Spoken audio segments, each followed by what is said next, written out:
সাল্লাল্লাহু আলাইহি সাল্লাম বলেছেন, মান গাশশা ফালাইসা মিন্না, যে ধোঁকা দেয়, যে প্রতারণা করে, যে দুই নম্বরই করে, যে চিটারি করে, সে আমার উম্মত নয়। আপনার দাড়ি অনেক লম্বা হতে পারে, আপনার দাড়ি সাদা হতে পারে, আপনি মেহেদি লাগাতে পারেন, আপনার টুপি অনেক লম্বা হতে পারে, আপনার পাগড়ি 7 হাত হতে পারে, আপনার জুব্বা অনেক লম্বা হতে পারে, আপনি হজ করতে পারেন, আপনি উমরা করতে পারেন, আপনি মসজিদের সভাপতি হতে পারেন, সেক্রেটারি হতে পারেন, ইমাম সাহেব হতে পারেন, আলেম সাহেব হতে পারেন, আপনি মসজিদের অনেক সামনের কাতারে মুসল্লি হতে পারেন।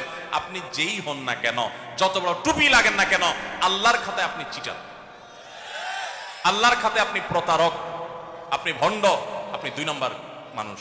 মনে রাখবেন, ঠিক ঠিক বলে খুব বেশি চিল্লানোর দরকার নাই ভাই, একটু ভেতর থেকে উপলব্ধি করেন।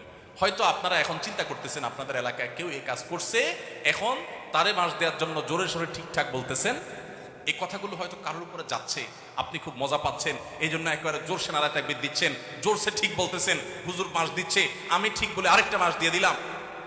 ভাইরা আমার কথা শুনেন, কথা শুনেন, আল্লাহর কসম, এটা মজা নেওয়ার জিনিস না ভাই, সিরিয়াস কথা, সিরিয়াস কথা। হয়তো কেউ করছে, আপনি হয়তো অন্যভাবে করছেন, আপনি ঠিক ঠিক চিল্লায়েন না। ঠিক ঠিক চিল্লানোর চাইতে বড় জিনিস হলো উপলব্ধি করেন, কখনো অসৎ উপায় অবলম্বন করে 1টি টাকাও কামাবেন।